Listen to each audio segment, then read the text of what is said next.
Business Connections Live, the UK's leading online business channel.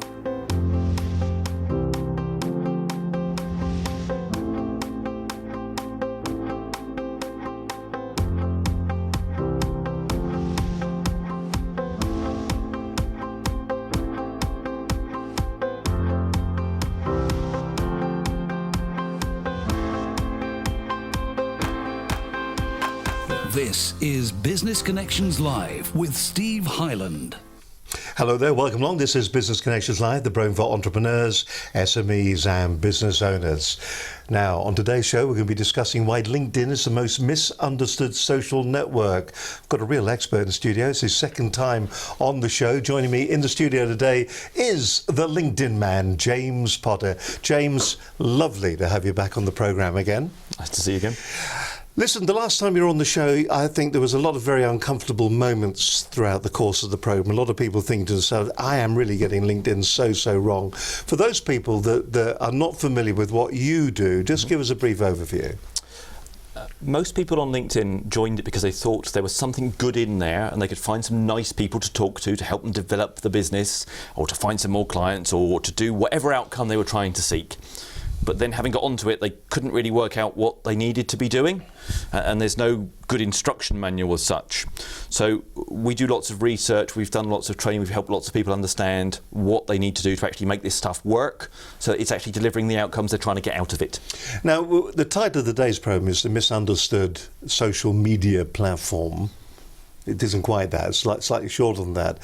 Why would you say it's misunderstood? Is it because that we're trying to shoehorn LinkedIn into some form of nearly a Facebook style, a Facebook-esque kind of regime? What do you think we're getting wrong with that? Yeah, I think there's part of that. I think everybody thinks that all the social platforms are the same and there are different types of social platform. That catches people out.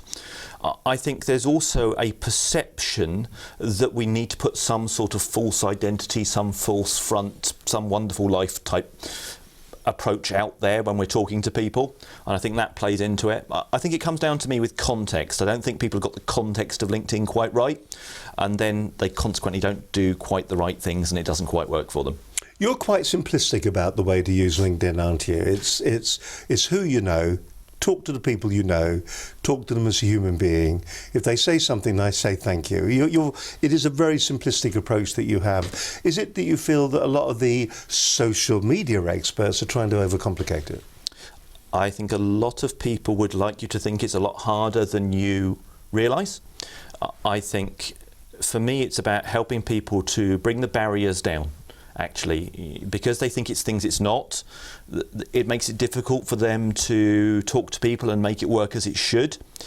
And there's a lot of language that is used that we wouldn't normally use in conversation, you know. So things like talking about engagement and all these sort of metrics and so on. Well, just treat it like normal business life, you know. When you're out talking to people, you don't go, oh, what's my engagement today? You just talk to people. But there is a fear. There is a fear. For instance, we talk about how long something needs to be, and everybody says that something needs to be very short because nobody is going to watch it. We have a low retention rate, so keep your videos to 2 minutes, cut out all the breaths, make them as fast as possible as you can, and speak as quickly as you can to get as much information over there. And of course, that is because the people who are giving you the metrics, the analytics, it's in their favour if you keep something short that they can put a lot of advertising around. So is there a lot of mis-selling, a lot of misinformation then about how to really talk to other people? Yeah, I think there is. There's something I often refer to on LinkedIn called the love trap, which is people want to feel loved. You know, I want people to like it or to comment on it or engage with it or whatever it might be. You know, I want to get X people signed up for something free, whatever. They sometimes forget to look at actually why are they there, where are they trying to get to, is it getting them where they're trying to get to? Don't get lured into a trap of so many people love me or I've got this many, you can't pay the bills with that. Think about why you're there, why you're trying to get to, and aim at that goal, not some random spurious social thing. So do you think we could finish the programme right now by saying, look, just decide actually what you want out of it and just go for that? I think at a very high level, Steve, I'm completely with you, but I think there might be a little bit more detail required.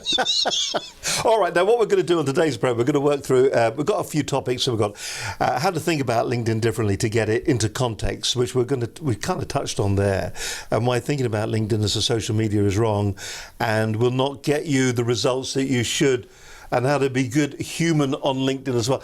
I quite like the idea of the good human on LinkedIn. So what has been a good human on LinkedIn? Think of what being a good person is outside of LinkedIn for a minute. You know, you're polite, you come across well, you're conversational, you're not pushy. Even as your parents would have told you, you're saying please and thank you. That's just being a good person. Put LinkedIn completely to one side.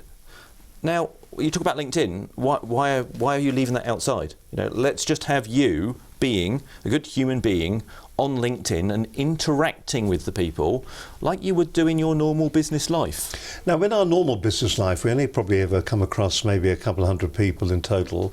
They do say that we've only really got 5 friends, and yet the currency that is on LinkedIn, in fact, on all the social networks, is all about numbers. How important do you think numbers are? I think the number of good people that you really know make a difference on LinkedIn. That might be different to how you perceive a connection. A connection on LinkedIn is just a bit of data, it's information about somebody.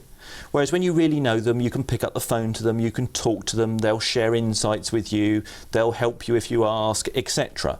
So for me, there's a very big difference between a connection on LinkedIn and a relationship with somebody. More relationships are great if you have them. Now, you were talking before we came on air that this whole thing about relationships is about responding to people. Do you think a lot of people throw a lot at the wall and hope some of it's going to stick? And from that, passively, they're going to get maybe income coming back because someone's taken an interest in them? Or do you think that there is more to social networks than that? There's definitely more to it than that. I think the clue's social, isn't it? The clue is the social, and the interaction with people really matters, and not mixing up the social media and the social network, which I'm sure we'll come back to. But I don't think that just sharing good content is what we do in our normal business lives. If I was to meet you at an event today, I wouldn't say, have you seen this great article that I wrote? And if I see you at an event tomorrow, I wouldn't say, have you seen this great video clip with me in it? Or the next day, have you seen this article I wrote somewhere else? That's not how we interact with people. Once in a while, yes, but not every time you talk to people. Sometimes you just talk to people. So it's the biggest misunderstanding about all of it then, the fact that we dehumanise the platform.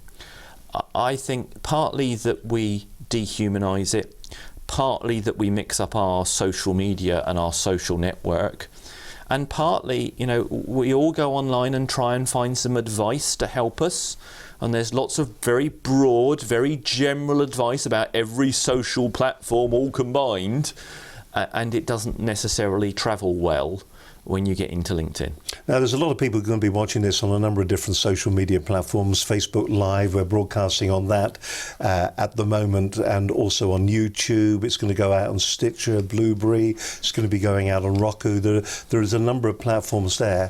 When you go into organisations, what do you think the single biggest mistake for all that audience, what's the single biggest mistake that they are doing or making when they're using those social media platforms? They're not all the same. They're all different. I often draw the analogy of a bit like a foreign language. Each platform works in a particular way, a particular style. Some message types work better than others on different platforms. Some are very visual, some are very interactive, some are very conversational. The audience demographics are different. The frequency of use is different. Sometimes you have to talk in code to make some of them work. Sometimes the messages are long, sometimes the messages are short. They're not the same. And you're quite selective, aren't you? We're finding out about you at the moment, but you're quite selective in your social media platforms. You use a bit of Twitter. Yep. Do you use Facebook? No, I'm not even on Facebook. The reason I'm not on Facebook, I have nothing against Facebook, but there are only so many channels that you can keep control of. And by control, can I respond? Can I interact? Can I be a good human being, you know. If I was on every social media channel out there right now, there's 209 social media channels, all right, according to Wikipedia. That's just the social channels. Forget the video channels and stuff as well. If I spent all my time on all those channels, I would appear to be rude like an awful lot of people, and I probably wouldn't have a job or a house very quickly. You know, you need to focus on where your audience are and engage with the people properly. If I was on Facebook and someone was to message me or write on my wall or pod me, poke me, whatever it might be, I'm not going to respond because I don't have the bandwidth to do it. For me, it's about focus. Do you think we can still divide the social networks down into specific job functions nearly? For instance, for a long time, Facebook was the one for friends. Yeah. LinkedIn was the one for business, yeah. And so on. So you'd work your way through all of them. Yeah. Can we still do that, or are the barriers between each of them, are they becoming more and more blurred? Okay, I think for me there's a couple of things in there. Firstly, friends is an interesting one because quite often people will not connect with friends and family on LinkedIn because they don't think they should, which is, for the record, not correct. Because they think it's business. Because they think it's business. And again, it's back to that context. I think it's something it's not. I think some people think that there are other social platforms people don't look at. And I appreciate different social platforms. You can lock down different settings. I understand all that. But I think anybody that's trying to find out about you will look for you on the platforms that you're on to see what they can see. I think the days of thinking what you put out there in the public domain isn't public are long gone. You know, I was interacting with a thread on LinkedIn recently about security professionals and what they're doing on LinkedIn. You know, what you do inherently, you have to think of as public. Just as you do it on Twitter or anything else, you know, if you've put it out there, it should be a conversation that you can stand behind because somebody might be making you a judgment on that and then deciding if they're going to interact with you or not. I don't think you can say, this is me at work and this is me at home. There's only one of you. We all know it's you. So be aware of that then. So still more to come on this edition of Business Connections Live. So is there only one of you, or do you have a number of different personas that you present to the outside world? Listen, we're looking at LinkedIn today, the misunderstood social network. My guest today is James Potter, the LinkedIn man, on this edition of Business Connections Live. You know, it's fascinating as always to have you with us. A little bit late when we started the day, but it's great to know that you're out there. Thank you very much as well for all the interaction that we do get from all our different viewers. And it's nice when we go out as well that we actually meet people and they say how much they enjoy the programs. And of course, there are over 200 hours of great business advice sitting there waiting for you to watch and view.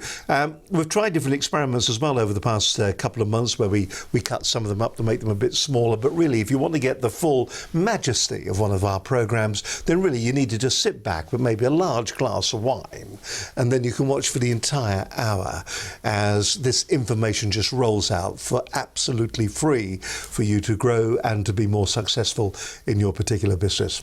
All right, time now to look back on what happened on last week's edition of Business Connections Live. Samantha Earle joined me here in the studio. She's the General Manager of Temps Driver Training, and we were discussing logistics growth in today's business world. It was a cracking show, as always. Give a real insight, a different approach, a different company. Probably you know Temps as effectively a temp agency where you go in there and you get everybody from secretaries all the way through filing clerks, general managers and so on. But not a lot of people realise that they're also very heavily involved when it comes to driver training. That's what we were talking about last week. I never realised that we had a driver shortage a couple of years back, and still there aren't enough drivers to be driving our trucks around the UK to get goods from A to B. So logistics are a really important part of society today, and they're still looking for drivers. To find out more about what Samantha was saying, here's what she said on last week's edition of Business Connections Live.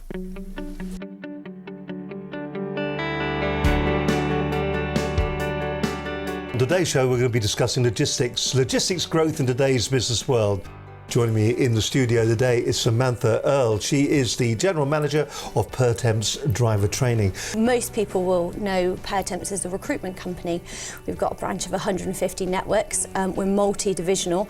We started in 1961, and the driver training side of the business, which I'm here to speak more about today, was started in 2012 as part of a moving forward strategy for the business. Driver crisis hit its peak in 2015. 2014, and we, as the UK, were short of nearly 50,000 drivers. That has got better, and we're now down to, the last stats show us about 36,000, but we still need to keep going and keep investing in the industry to ensure that we're fit for purpose for the future. Well, there needs to be a robust recruitment strategy when looking for a driver, or indeed someone to invest in. So you'll need to be looking at their licence, there needs to be full interview process, you need to reference their background, if they've driven before, have they had any accidents, and then ensure they're the right type of person to go and deliver for the role that you're recruiting them for. Through our academy that we started back in 2014, we are looking for the right type of person that will be able to understand the academic side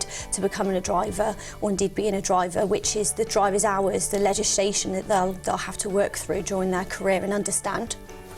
What we did realise is we can't work with the military and just take the soldiers just because they have a licence, because they really aren't fit to drive in the commercial world. They need their hand held through their career transition. They're used to being told what to do. What we did is we took on what we like to call a liaison officer, which is actually an acting major for the reservists now, and he's able for us to understand the mechanisms and where to find the soldiers that want to have that career transition into logistics, and to open it up and to sell it as a potential opportunity for them. Well, it depends what layer of driver entitlement you're looking at. So LGV, they're regulated by their operator's licence, so that will cover things like driver's hours, vehicle safety, and then also underpinning all of that for all drivers and all fleets is a duty of care. You need to go through the process, you need to spend time with them, talking to them, interviewing them, and find out whether they have the right behaviours to be able to go out and be a driver.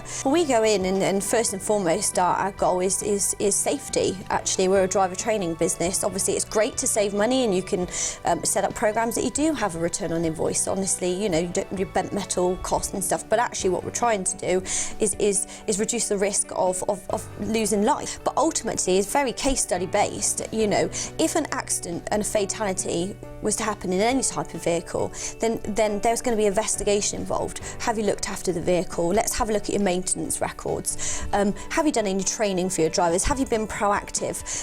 You know, people like the DVSA and legally, they want to see you being proactive as an operator. It's not just about meeting the minimum standard, it's about doing more and demonstrating that. And we look at the driver behaviour aspects. So we've collaborated with a company called Driver Metrics, which is backed by driver behaviour specialists, where it's almost like a psychometric test for drivers. So it's about building that picture, it's that journey of risk. So it might be the licence, and there are systems out there, you'll be doing DVLA checks direct with the DVLA to check the licence and endorsements. Then you'll be looking at the accidents, and you'll have that feeding in. Then you'll be looking at maybe testing the drivers online and giving them some e-learning. Maybe you can even add in their eyesight checks. That's the next thing coming to the industry. I would say people need to understand that being a driver can be a lonely job. And you might just then have, I don't know, 4 drops, and you might be met with a resistant customer, and that's the amalgamation of a day. You could be stuck in traffic for 4 hours. These things happen, and they probably don't get to talk to people all day. So, you know, when your drivers come back from the yard, take the time to sit down, find out about their day. How was it, you know?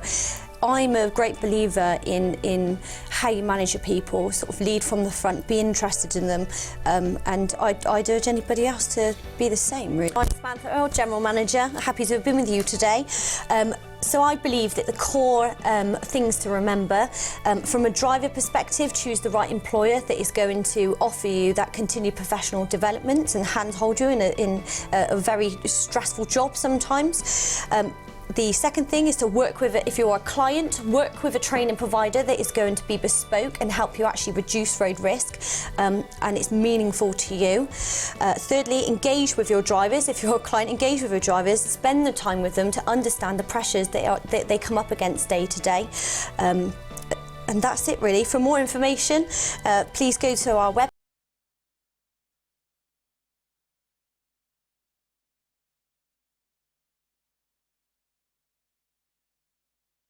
entire programme. I think you're going to... There we go. Hello, welcome back. Samantha Earl there. And don't forget, if you do want to watch the entire programme, simply go to the website at businessconnectionslive.com, and also that piece will be there as well that you can watch in its entirety. Really interesting show, and maybe if you are ex-military or if you're thinking of changing your career, then that could be an ideal opportunity to find out what actually would be needed if you were going into the logistics industry. Samantha Earl, for the General Manager from Pertemps Driver Training. Now, don't forget, if you want to get in touch with us here, if you think the show like this would be good for your organisation or your business, perhaps maybe you're using social media at the moment and there is no final offering that you give, that maybe you're sending a newsletter out. How dull is a newsletter? How many people actually read newsletters? James actually is doing 100 great tips for LinkedIn, over 100 so 100 tips over 100 days. Correct. And it's a really interesting way to get information out there. And the question I will ask him in a moment, so you have to think about it, what kind of reaction he gets to that? What kind of reaction do you get to your newsletters? Would it not be better to turn your readers into viewers? You could do that simply by having a program just like this one with your own studio set, your own look, maybe even your own presenter as well for that matter. If you'd like more information on doing that, why don't you get in touch with us here at Business Connections Live? It's very easy to do. All you've got to do is drop us an email to studio@businessconnectionslive.com. If you wish, even better still, we like this more, is why don't you pick the phone up? Everybody's frightened these days, I think, in the world of social media, to pick the phone up and go, hello, is that you? Give us a ring. 01784 256 777. You can have a word with either myself or with Linda Bazant, and you can find out how we can help your business maybe grow, be more, here come all the metrics, interactive, more engaging with your potential audience who are out there. And maybe actually pose and ask questions, and what's that lovely phrase, that call to action, make them do something. Make them do something. If you want as well, you can follow our train of consciousness as well at BCL Business TV. Don't forget, you can watch the programmes live and also leave your reaction, your comments on our Facebook page at where we broadcast on Facebook Live, of course. But more importantly, if you want 200 hours of free business advice, why don't you go to the website at businessconnectionslive.com. You're watching Business Connections Live. It's great to have your company. In the studio today, my guest is James Potter, known affectionately by many people as the LinkedIn man. And we're talking all things LinkedIn. Of course, LinkedIn, the most misunderstood social network. And we do have a format. We do have a few questions that we're going to ask on this one. Before we get onto the questions, though, we were having a bit of a chat while Samantha was on about the things that you've done in the past. You go into organisations, you go into businesses, and you've got the James Potter mantra. You've got this is the way you should really be considering using LinkedIn in your business for it to be more effective. And people do come up, don't they, to you and say, well, actually, I think you're wrong. Absolutely. Well, what are the kind of things where they disagree with you? Probably the most common one is that they're trying to get their message out to people. So what they do is connect with everybody that they can, because they think by doing that it will get their message out to a wider audience. Now, the reality of that is the message will appear in front of as many connections as they've got, but that may not necessarily get it to a wider audience. And the reasoning behind that is, if you see a message on LinkedIn from somebody that you don't recognise or value or you're not interested in, you do what everybody else would do. Scroll. You don't read it, you don't interact with it. If you see a message from somebody that you actually know in real life, you're more likely to interact with it, to comment on it, to like it, to share it, whatever it might be.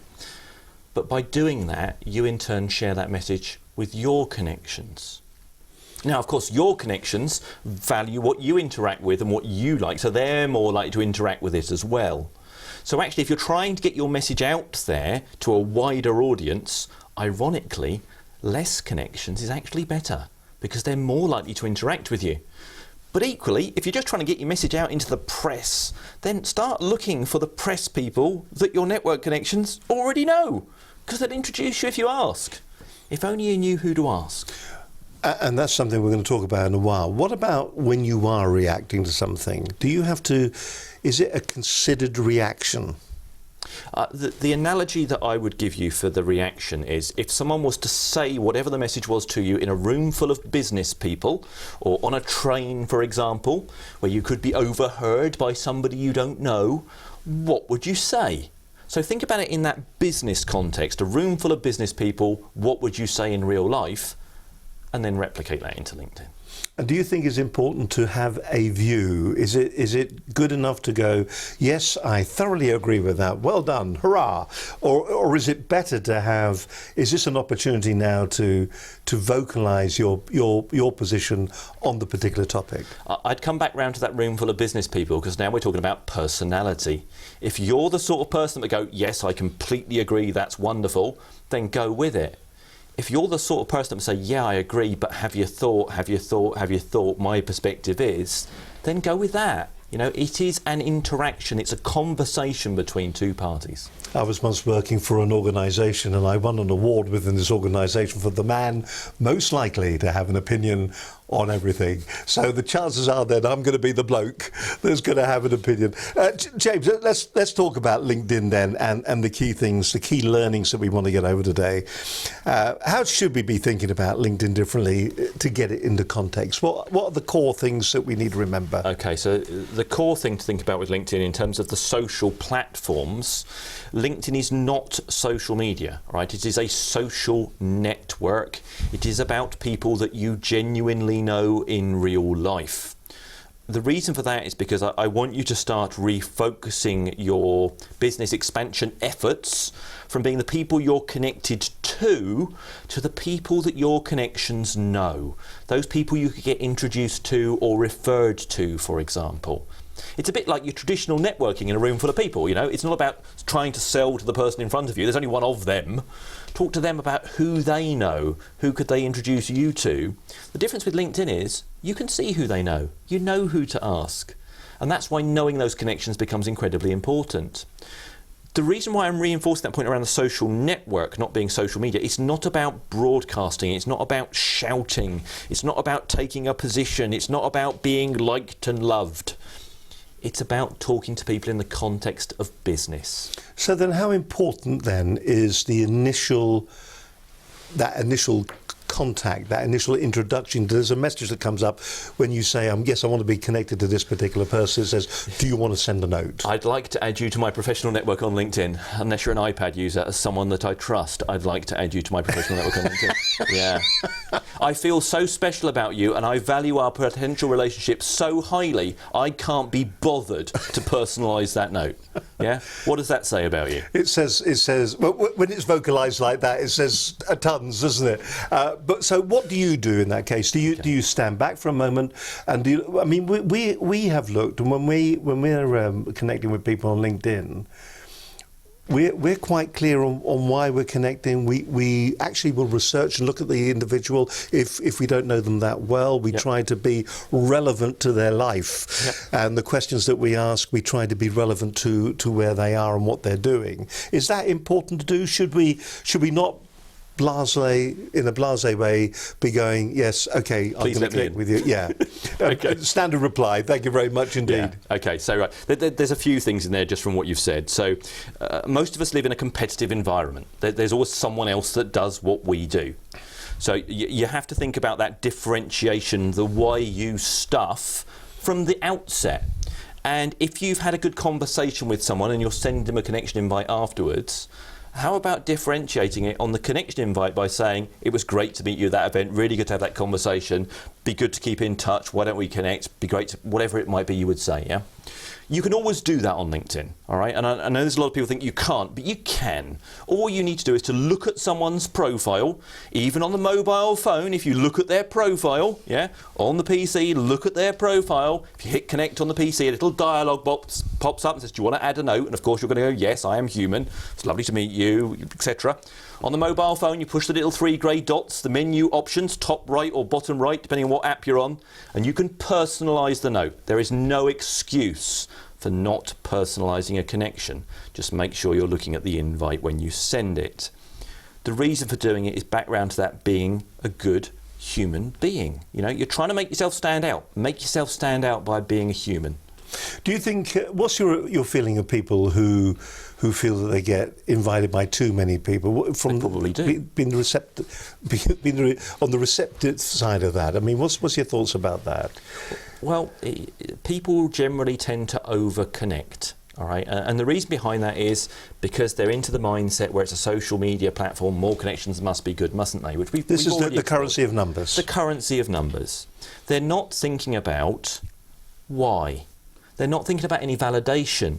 In fact, Reid Hoffman, the guy that started LinkedIn, hit press 3 weeks ago by formally saying in an interview that all the users of LinkedIn were doing it wrong, because they're not validating a connection. They're not looking for any reciprocity about that relationship.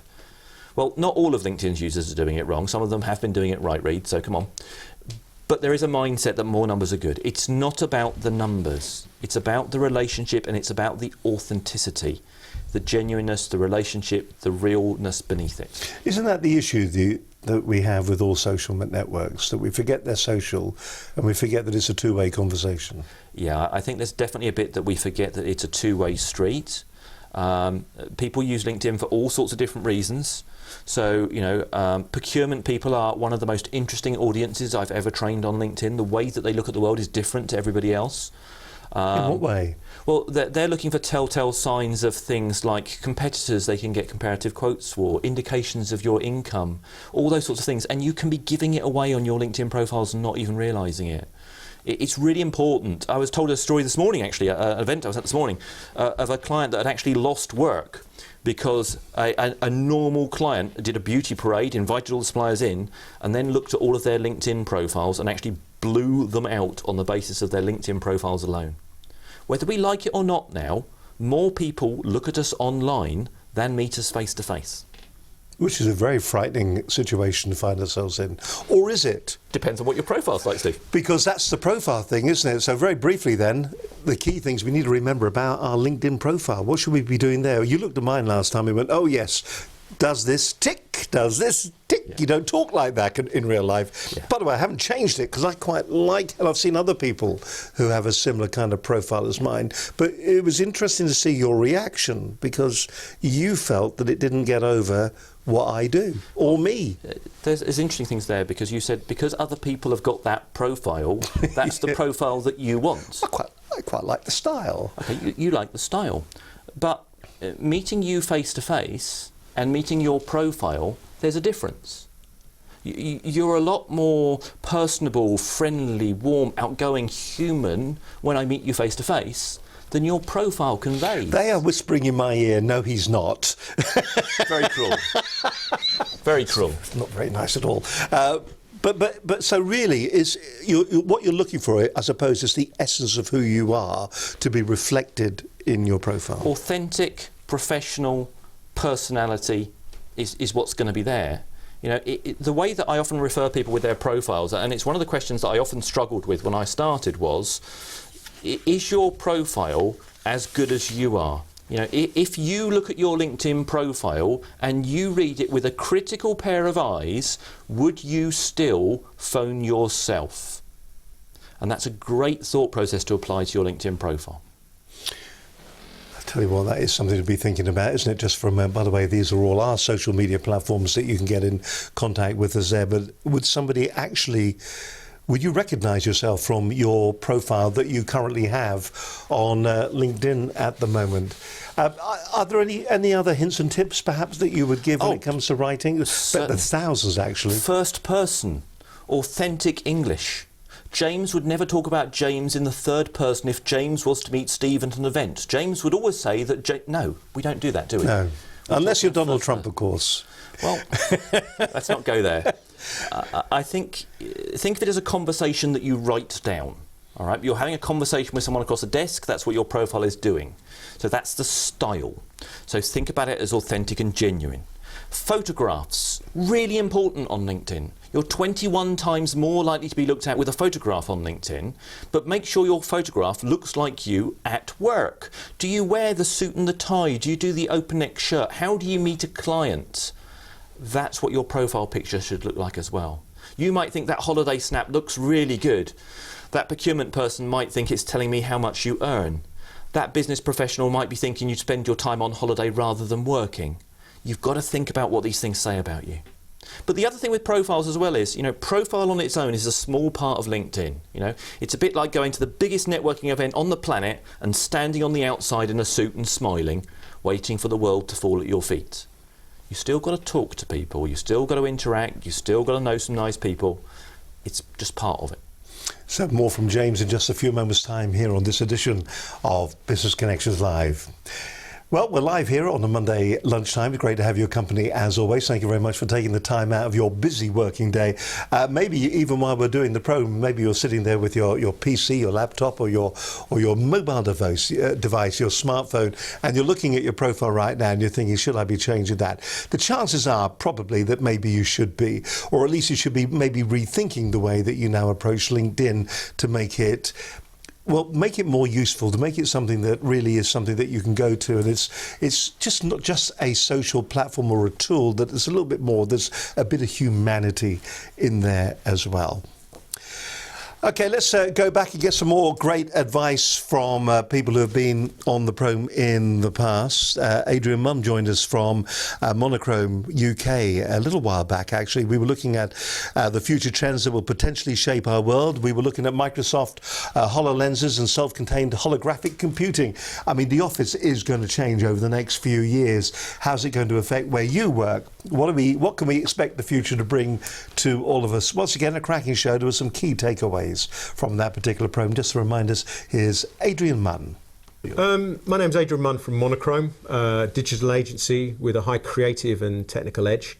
If I could say one thing, it's don't fear technology. Understand what the opportunities are for you. That word I say, the comments I mentioned about the art of the possible. Look at what you can achieve and then go back and start looking at what your own business has and look at your own website, your own applications and tools, and think, how do I engage with my customer better? Start understanding a little bit more about what you can do and how you can do things with your site that really engage with your audience, and turn to companies like us to help you. It's not... You'll be surprised just how many companies are, around you that can offer these sort of services and can give you that support. And don't be afraid to sit down and look at what your long-term objectives are, as we've said in the program, and start looking at how you can start building a solution that's going to help your business long-term. There's many, many ways of in which you can get more value from your digital and online experience for your company. And please don't hesitate to ask, and we look forward to hopefully sharing some of those experiences with you. Thank you very much. He's a cracking bloke, actually, Adrian Munn there, and went over to his offices, MD at Monochrome UK. Fantastic business, really, really interesting, fantastic interactive websites as well. If you want to get all the contact details of either Adrian or any of our guests for that matter, if you go to the appropriate programme page, you'll find all their contact details, their Twitter accounts, everything like that, and you can then go and find out more about them. You can also watch the entire programme and get the ethos, that kind of background information on how they think and why they think. It's once again a real insight into some of these people. Maybe you're thinking about doing business with some of our guests that have been on the programme. If that is the case, you can find out a lot about them. If you want to go to the website, it is businessconnectionslive.com, and don't forget, if you want to drop us an email and maybe come into the studio at some stage in the future, the email address is studio@businessconnectionslive.com. I'll give you the telephone number as well, because we love talking to people on the dog and bone. It is 01784 256 777. You're watching Business Connections Live, and my guest on today's programme is James Potter. He is known as the LinkedIn Man, and goes around to different organisations giving courses on how to maximise your return, your ROI, on the way you use LinkedIn. But really, I think the thing that comes out of every time I've talked to James in the past, it's the humanity that's in all of these platforms that we seem to avoid and ignore. We go into them, we use them because we're just using them purely as we're focusing on them as a tool to make more money, when in fact the money comes after the humanisation of the individual platforms. He may agree, he may disagree. We'll find out. Which kind of leads on, I suppose, to the question about who to connect with and why, or why not, as the case may be. Are you selective when people connect with you? You said to me, when the very first time we met, I said, "Well, we'll connect on LinkedIn," and he said, "We might." Are you? cheeky so-and-so. Are you that selective in the people that you connect with? Okay, so yes is the answer to the short answer to that question. Yes, I am. I'm incredibly selective about the people I connect with. Think of it this way, all right? If I was to meet you in a room full of business people, would you want to be known as a nice chap? I'm guessing the answer is yes, Steve. 'Cause Yes, you're a nice chap. I would like to be a nice chap. So you wouldn't intentionally hang out with people that I might consider to be prats or idiots then? Can we say that? Yeah, but probably Not intentionally. Not intentionally. Not intentionally. Not intentionally. No. Perish the thought. So if I was to look you up on LinkedIn, yes, which is the equivalent of going to that room full of people, you want the people that I know that know you to be entirely nice people, genuine, authentic, say nice things about you, yeah? Yep. So as a starter for 10, if you're thinking about your LinkedIn connections with a new pair of eyes, do think about the prats and idiots that you might have in your LinkedIn network, and do you really want to be associated with them or not? Now at this point, some people will no doubt think, but hang on, I don't know the people that I'm connected to, which kind of answers that question, because you need to understand there is a risk of connecting with someone. There is an investment with connecting to someone.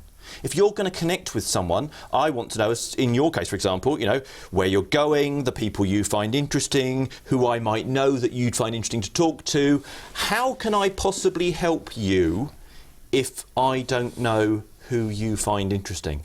And the only way to get that, as you were saying before, is to have a conversation, have a dialogue, start the conversation going. So do you cull your LinkedIn contacts? Do you go into it on a regular basis? Constantly? Constantly. I constantly call, yes, talk to. Well, you real pick life, the phone up? with the real phone, like a real person, yes. I call people, I speak to people. If I've sent someone a note on LinkedIn, if I haven't spoken to them for a couple of years, how you doing? Haven't spoken to you in ages, how's life? What you up to? I've been doing good stuff, let's catch up. Do I take it personally if they don't come back to me in 6 weeks? No, I don't.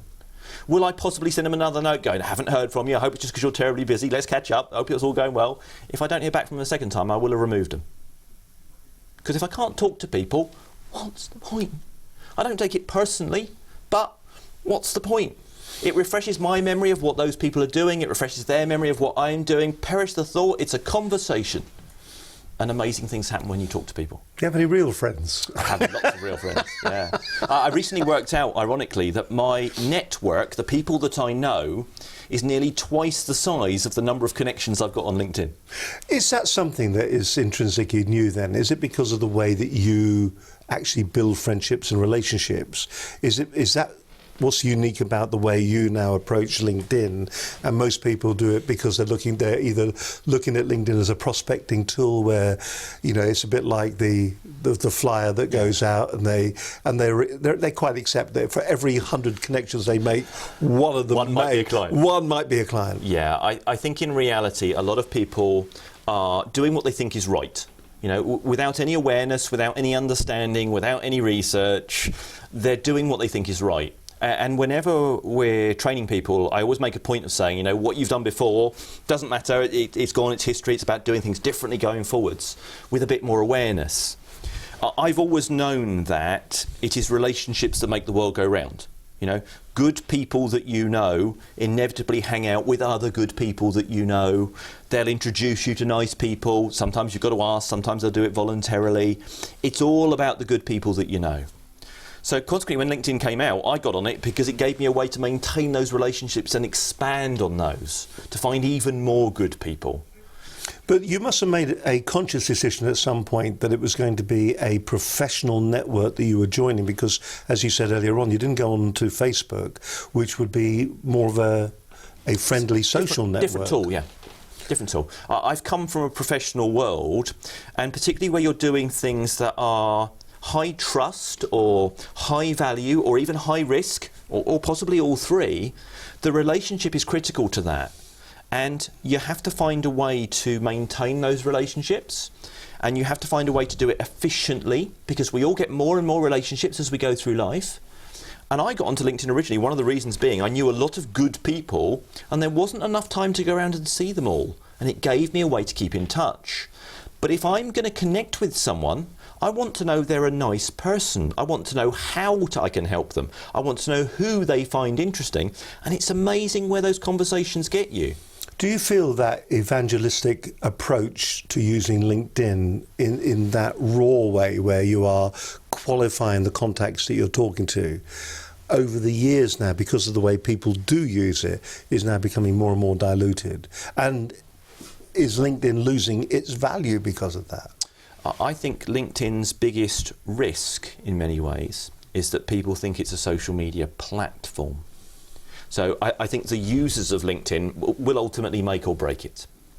And I think there is a cross-contamination, for want of a better label, of people treating all the platforms the same.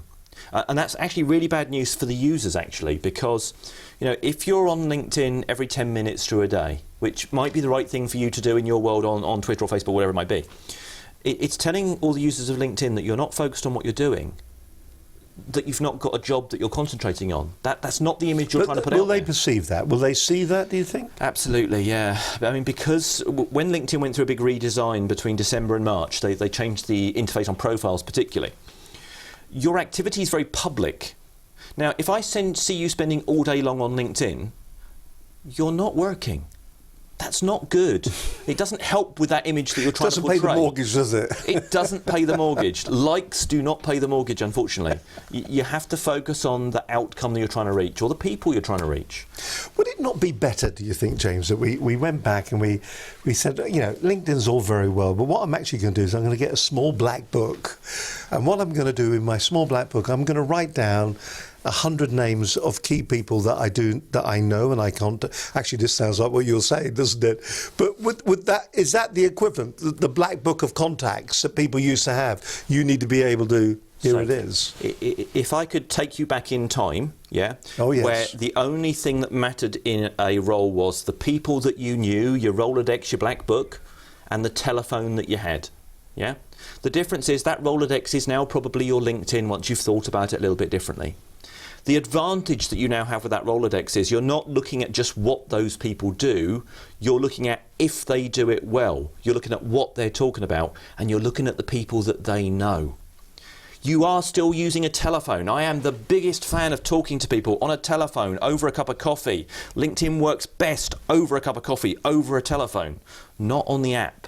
Use it to find the good people you want to have a conversation with. Use it to validate they are the right people. Use it to research what makes them tick, to further validate those are the right people, and then get to meet them.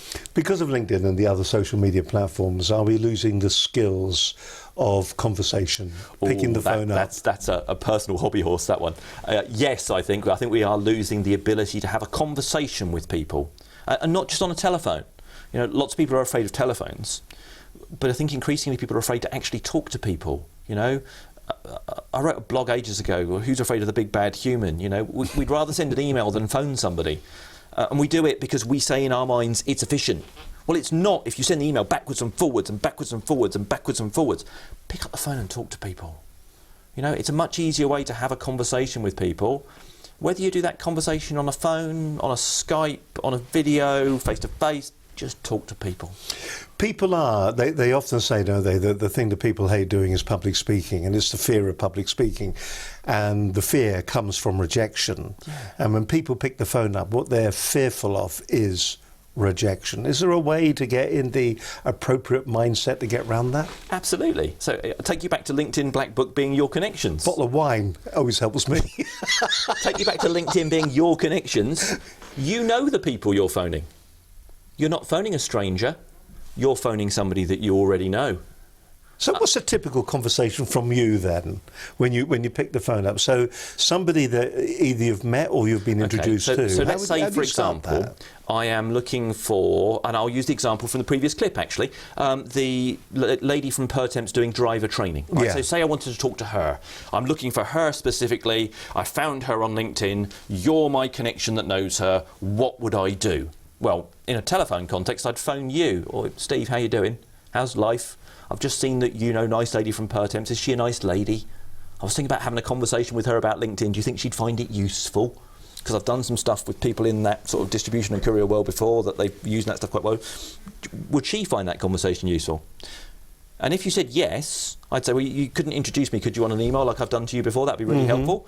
And of course you'd do it because I know you. But equally, I know you well enough that if you said, no, James, don't, I'd respect that. And I wouldn't go there personally, because time is finite. You know, trust the people that you're connected to, that's why you've got them. But you'll also notice when I'm having a conversation with someone about it, I'm trying to qualify out. There's always someone to talk to. There's always someone you can call. When you start looking at LinkedIn, finding people to talk to is not the hard bit. There's so many of them there. It's actually trying to refine it down and find the good ones. A free LinkedIn account will deliver you 800 potential referrals per month on an email. There you go. You tell me the demographic, it will deliver them to you. That's probably not what you want. You probably want 8 good ones. 8 you can deal with. 800 is just a big number. Numbers aren't the answer. Think about the outcome. Think about the difference. Think about the activity. Don't get hung up on a number. More from James Potter in just a moment, the LinkedIn man. Don't get hung up on a number. We are talking all about LinkedIn today on this edition of Business Connections Live. Actually, while we are talking about numbers, here's something that you may like to do. You may like to get involved with us here via our Patreon account that we have. If you think the program is good, you'd like to support the program, a number of $5 would be quite good.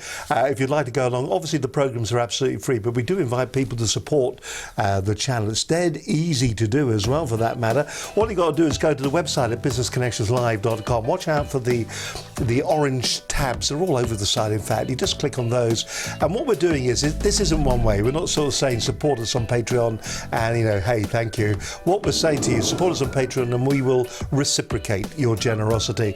We've got a number of different rewards for people who are supporting us on the channel at the moment. Helps keep the channel free, helps us to develop the programs, helps us to actually produce more programs for businesses, not only here in the UK, but right across Europe and the world.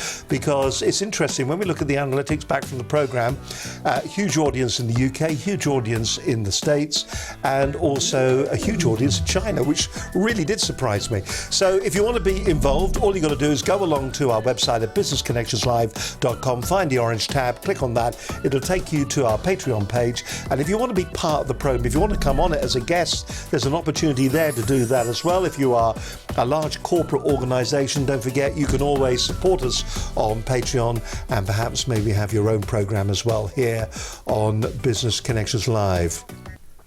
The other thing I'd like to say as well is thank you very much for all the support that we're getting on iTunes too. Every program that is now, thousands of you are now choosing to download the programs on a monthly basis to take them with you wherever you go. For that, we say thank you very much. If you do download I could ask for this piece of video as well. Shall I? I will. I'll tell you what, if you want to write a nice review about the program, we've got it, we'll play it. Just click on this. You'll find a link on the website. They'll take you to your iTunes if it's installed on your machine. Then go to the ratings and reviews on iTunes for the podcasts. That'll take you here where you can then leave a nice review about us, 5 stars, say how nice you thought James was, how good the information was. What that 5-star review, it will then mean that iTunes will recommend this business program when people are looking at other business programs. So it kind of gets the message out there. It's a free resource. If you could do that for us, we'd really appreciate it. It means a lot to the team here, and it means that we get the message out to more and more people. So thank you very much for doing that. You're watching Business Connections Live. My guest on today's show is James Potter. He is the LinkedIn man. It's been an interesting show, as always. There is a question here that's sitting that we were going to talk about. What to say and how often do you say it? There is a very passive way that I think people use LinkedIn. They will go on to it. They'll be new. They'll get a few contacts up there, a couple of hundred contacts up there that they don't know. What they'll then do is they'll start doing posts. There seems to be a trend at the moment on LinkedIn that a lot of the posts are of no use. What these posts are, the posts are nearly promotional copy. Do you think that's an unfortunate trend that we're beginning to see now on LinkedIn?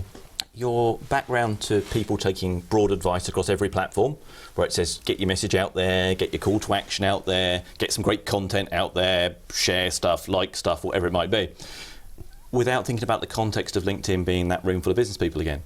You know, if you think, what would you do if you're in a room full of people and that room full of people's probably got half the people in that you know and half the room is people you don't know.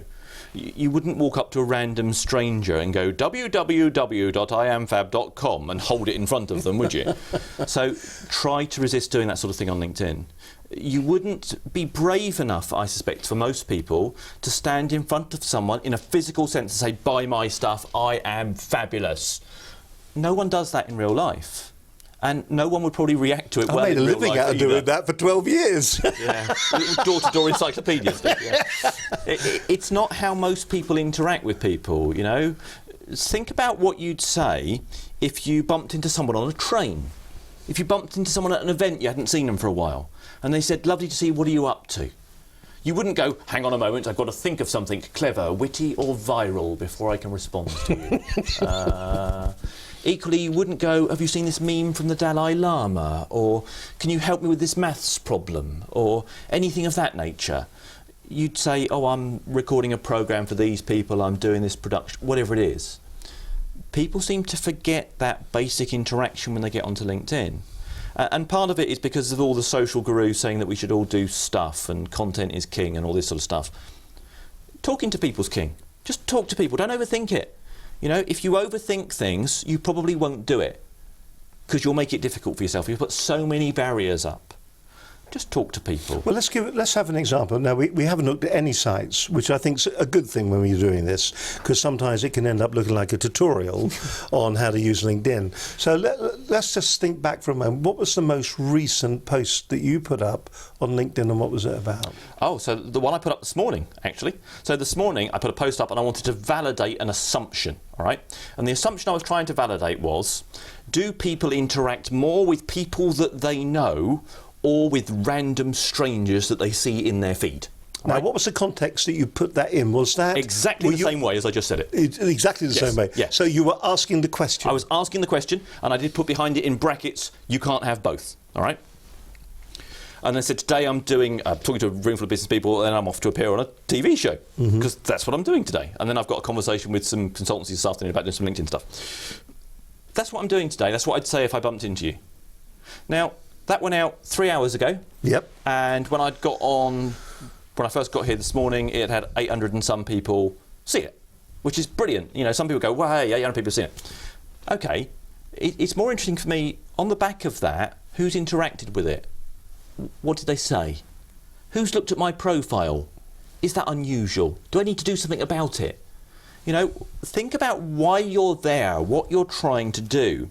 If you're on a platform and you're mechanistically doing what you think is right, then it's probably not right. You need to think about the context of this stuff. I keep coming back to that context. What would you say in a business setting? What would you say? How often would you say it? If I said today, do LinkedIn, it's fab. Tomorrow, do LinkedIn, it's fab. Thursday, do LinkedIn, it's fab. Friday, you're not going to look because you know what I'm going to say. Think about the different types of people that you work with. Think about the different audiences you work with. Think about the meetings you've got on. Share the articles that you read. Share the videos that you produce. Talk about all sorts of different things in different ways. So you're talking about different things. It's interesting, though. You alluded to a process that you go through. So what do you do? Do you post your content, look at who's interacted with it, and then go look at them and then interact with them? Okay, so if someone interacts with you in a business setting, I'm going to come back to that room full of people context again. Yep. If someone said, I've done this great stuff, and I thought it was good, I would say, you know, really pleased to see it's all going well, great to read the news. And you'd say, probably, thank you, being a nice human being. Yeah? So on LinkedIn, I would do exactly the same thing. If someone's interacted with me, I'd say thank you. If they've asked me a question in return, I'd answer it. Whatever, just be a good human being again. Am I going to look at who's looked at me? Yeah, absolutely. You know, LinkedIn's going to show you for free 5 people a day that have looked at your profile. Why have those people looked at you? What have you said recently that might have made that person look at you? Is the person that looked at you interesting? So say, for example, the futurist looked at my profile because he's been watching the clip with him in and then looked at me afterwards because I'm in the same clip. If he looked at me on LinkedIn and I thought, oh, marvellous, must talk to him, I'm back round to see on LinkedIn he's looked at me, he's a second level connection, somebody I know knows him, let's say it's you, Steve. What would I do? Pick up the phone, hi Ask for the Steve, introduction. how you doing? Saw that he's a nice chap, etc. The value of that introduction is quite something, because if I send someone an email out the blue saying you should do LinkedIn, it's fabulous, it's like probably the other 50 emails they get that day, it'll probably all go in the bin. I'd put it in the bin, you know. If someone else says you should talk to James, he's a lovely chap, which one are you more likely to respond to? The more human ones. Because if someone else is introducing you, it gives you some credibility, it proves you're good, it gives you a track record, etc. Those relationships that you've got, those connections that you've got, the value of them is actually the next level down. It's the people they know. And where LinkedIn becomes elegant is where you start playing with that piece. When you start looking at the second level connections. Absolutely. It's been a real insight. I'm just wondering, I'm just looking down at the key things that we were going to talk about today, and just to make certain that we've covered everything. So about LinkedIn differently, how to get it in context, we've done that, tick. LinkedIn as a social media, looking at LinkedIn as a social media platform is wrong, tick, we've got that. Being a good human being on LinkedIn. I think that's the thing that comes over the most, is the humanity of LinkedIn. It's not dehumanizing it, it's making LinkedIn or any of these social media platforms, making them human again. Yeah, just be authentic. And because you're talking on a one-to-one basis. The number one thing that you're missing from LinkedIn, just remind us on that, the number one thing that we think... Personality, it really incredibly frustrates me with it. So we did some research on 13,500 profiles on LinkedIn, and we were looking at what does it take on your profile that resonates with people. What do they look for? And it's not what you do. It's simply not. People are looking for your approach. It's back around to there's always someone else that does what you do. There's always someone else with the same skills as you. Why you? Well, it's normally the way you do things. Your personality, your style, your values, your outlook, your belief, your approach, your personality. And unfortunately, 90% of people on LinkedIn leave that out. It's interesting, because whenever I talk to somebody, I do tend to ask them straight away what they do, because that's the way I personally validate somebody. I get a feel for them. Listen, we're nearly out of time. I can't believe it. This hour with you, it always does fly by, actually. What we do, you know the routine. We go with the key takeaways from today's programme. Straight down camera number 4, if you don't mind. Just say who you are. That'll be easy. With a lot of personality, if you don't mind, and where you're from. And the key things that we need to remember when it comes to this misunderstood platform that we call LinkedIn. The airwaves, James, are all yours. My name is James Potter, although more people call me the LinkedIn man than call me James. I spend my entire life running around the world, talking on stage and teaching people how to turn LinkedIn into the outcomes they seek, which is most often more sales or income or press or profile or whatever it might be. The key takeaways of today's conversation were actually around being authentic on LinkedIn. Being you. You are the best person to be you, and you need to be in your LinkedIn profile. All those reasons that clients say they like about working with you, that personality, that style, that belief, that behaviour, that values, needs to be in your profile. We also talked about the importance of connecting with good people, nice people that you know, not people that might be useful one day. That's a trap. We also talked about not getting hung up on numbers. It's not about the number of connections, the number of people that see the message. It's actually around thinking around the outcome. And what difference does LinkedIn make to that outcome that you're trying to reach? And we also talked about the importance of talking to people, getting the word out there, putting words in mouth to help people get word of mouth working for you. Talk to people, say what you're up to, share some stories of some of the impacts that you're having. That's the main things I want you to take away and do a bit differently.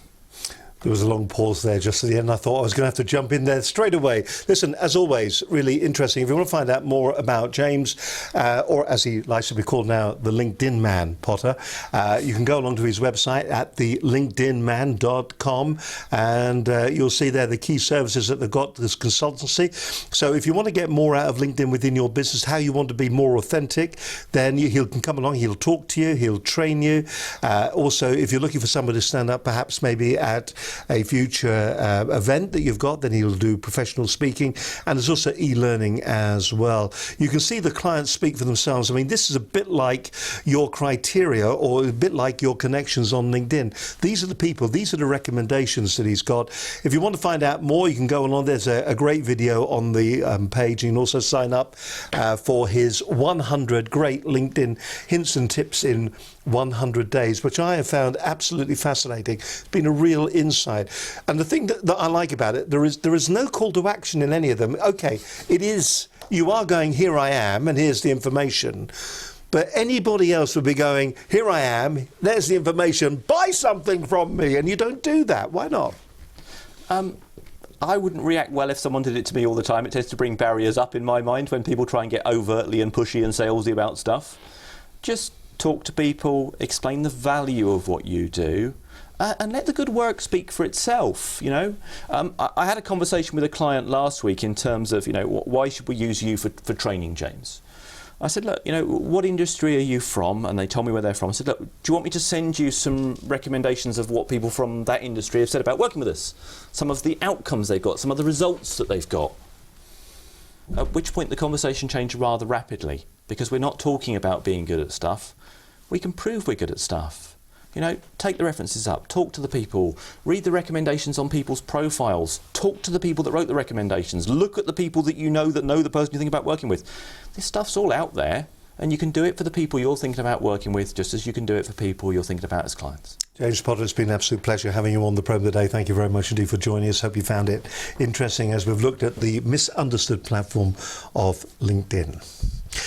Coming up, future programmes, who have we got lined up for you? Well, in the coming weeks, we've got Michael Graham, Luke Cruz from MJM Graham about successful funding. If you're looking to maybe fund your business at the moment, how do you go about doing that?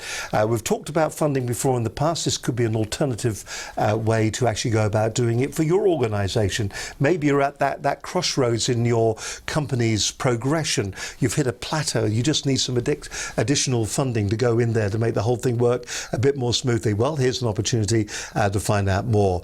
We've also got Ian Dixon coming up in the near future, a speaker and coach. The last time he was on, he was talking about goal setting, an absolutely great show. He'll be back again with us here very shortly. We've got Grant Leboff. He's from the Public Speakers Association and also the Sticky Marketing Club. And another one of my favourites, Paul Glynn from Sandler M25 West.